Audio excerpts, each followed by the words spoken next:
Now dilute sulfuric acid warm the salt with dilute sulfuric acid. So in this case you will be getting CO3, HCO3, carbonate, bicarbonate, nitrite, sulfite, thiosulfate, and what we call it, you are having sulfite ion. So sulfite ion will be also reacting here. So in this case, so various ions which are reacting are carbonate, bicarbonate, nitrite, sulfite, thiosulfate, and this. Now all carbonate or bicarbonate reacting with dilute sulfuric acid, it is bound with this, giving you carbon dioxide. So carbon dioxide, this is also or S2O3, giving you sulfur dioxide. So carbon dioxide as well as sulfur dioxide reacting with lime water to give you milkiness. So this is milkiness. So this is chemical property of carbon dioxide and sulfur dioxide. Otherwise, the difference between their physical properties, carbon dioxide is colorless and odorless. Sulfur dioxide is also colorless, but it is having pungent smell. So we have to distinguish the gases. Now if this calcium carbonate, we keep on passing carbon dioxide, so this milkiness will be disappearing. So this is colorless. So here it is simple reaction between Lewis acid and Arrhenius base. So this is carbon dioxide or sulfur dioxide is Arrhenius. This is what they call Lewis acids, while calcium hydroxide is Arrhenius base. So this is simple acid base reaction. Now sulfur dioxide is having one additional property. It is also turning acidified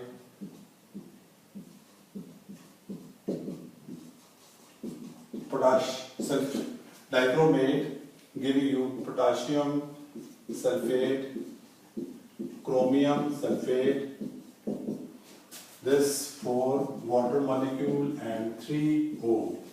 So here you are having 4 sulfuric acid.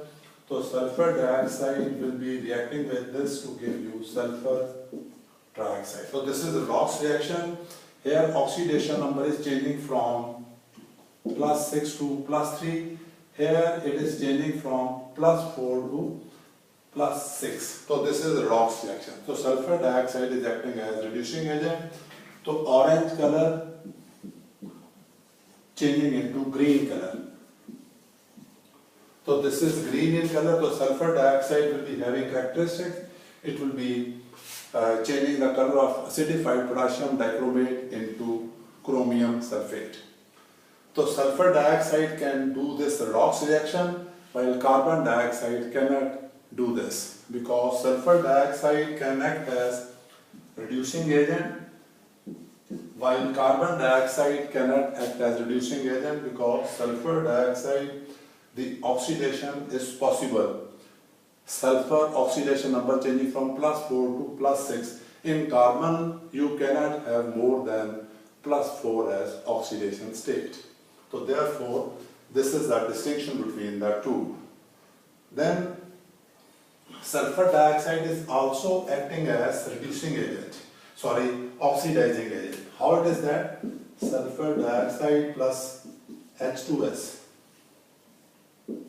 So it is giving you 2H2O plus 3S. So here it is acting as oxidizing agent. This is reducing agent. Here it is +4, it is 0. It is -2, it is 0.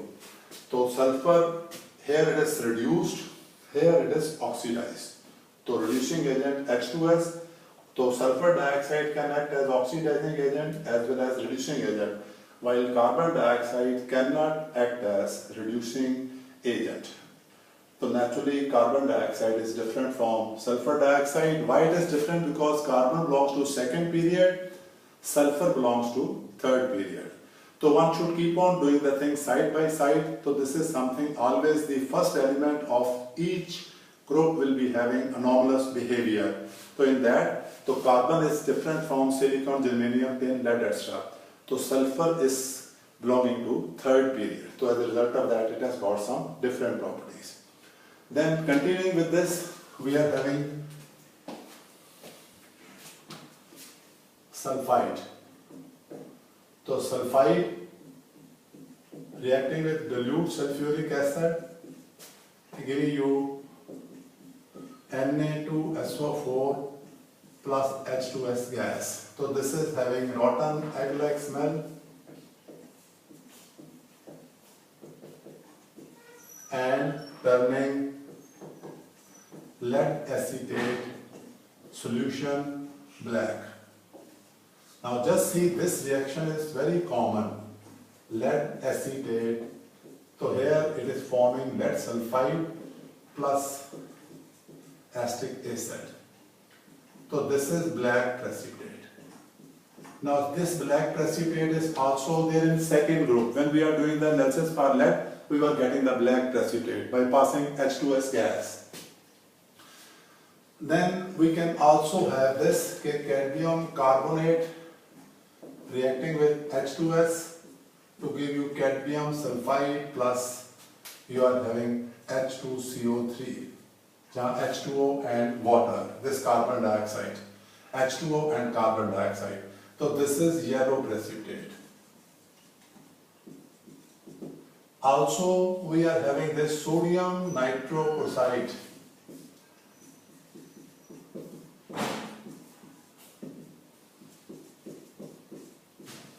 In this case, we are getting Na4FeCN5NOS. So this is purple coloration.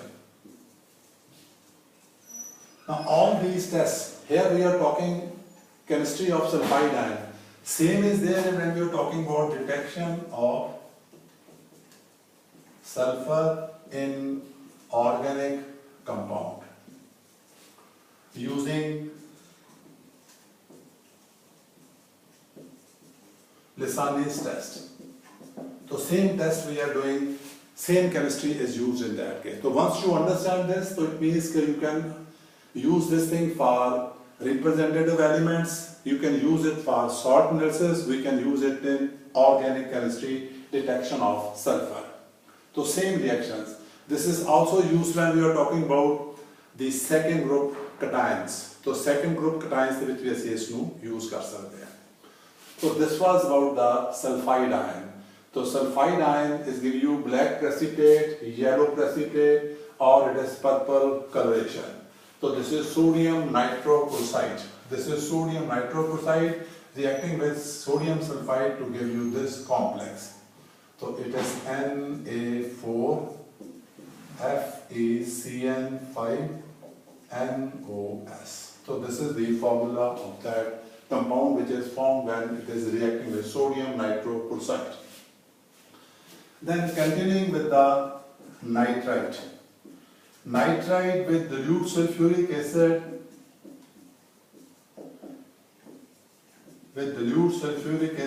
is giving you NO2 gas. It is giving you, first of all, how it is obtained. We are getting HNO2. HNO2 will be decomposing to give you, this is H2O and NO and NO2. So this is the situation. So NO2 is having reddish brown orange color and it is having pungent smell. It is turning, this gas is turning ferrous sulfate solution black. This gas is having property that it will be turning ferrous sulfate solution black. So this is turning ferrous sulfate solution black.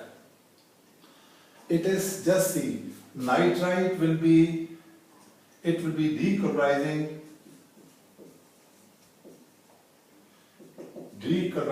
acidified acidic KMnO4 solution. So naturally again redox reaction. So this is KMnO4 changing into it is plus 7 will be changing into Mn2 positive manganese sulfate, and nitrite will be changing into what they call it, it will be changing into nitrate. So first of all, KMnO4 reacting with dilute sulfuric acid, K2SO4, MnSO4, water and nascent oxygen. Nascent oxygen is combining, so this is redox reaction. So here in this case, what we are having, we are getting this reaction. Also, when you are having this, so nitrite reacts with potassium iodide solution acidic to give you iodine. So there, in this case, this is acting as reducing agent and KMnO4 is oxidizing agent. When it is reacting with potassium iodide, then NO2 is acting as oxidizing agent and iodide is acting as reducing agent. So iodide is changing into iodine. It is undergoing oxidation. So whatever is undergoing oxidation, that is reducing agent. Iodine will be turning starch solution blue. So by doing the chemistry, by knowing the chemistry, it means nitrite can undergo oxidation as well as reduction, because we know nitrogen is 0. In this case, NO2 is -1 is +3 and NO3 is +5. NO2 is +4, NO is +2. So naturally, in this case, it is undergoing oxidation. Here, it is undergoing reduction. So one should know which process is taking place. Only then one can appreciate the properties. So this was the test which is known as dilute sulfuric acid test. Suppose salt is not reacting with dilute sulfuric acid. When it is bound with this, it means the ions carbonate, bicarbonate, sulfide, thiosulfate, sulfide and sulfide are absent. So one should be conclusive from that. The next test comes the concentrated sulfuric acid test. So salt is heated with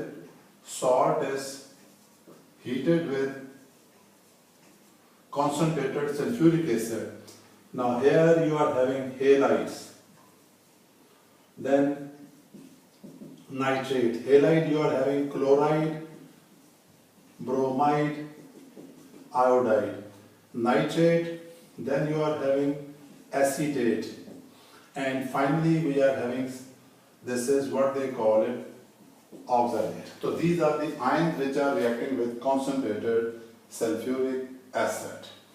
In case of chloride, we will be getting HCl gas. In case of bromide and iodide, we will be getting iodine and bromine. So HCl is formed with chloride, while with bromide and iodide we are getting not HBr or HI, we are getting bromine and iodine.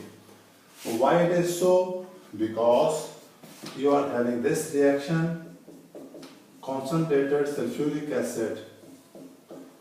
So here it is giving you, so this HX is oxidized to give you this. So here sulfuric acid will be giving you H2O, sulfur dioxide and this. So HX, the order of reducing agent, it is HCl weaker than HBr, weaker than HI, because the size of chlorine is smaller than bromine, smaller than iodine, and bond strength is inversely proportional to size of atom. So therefore HCl is weaker reducing agent, while HI and HBr are better reducing agent. So this reaction is possible in case of bromide and iodide, not in case of chloride. So we'll be continuing about this in the next video. That's all. Thank you very much. Okay.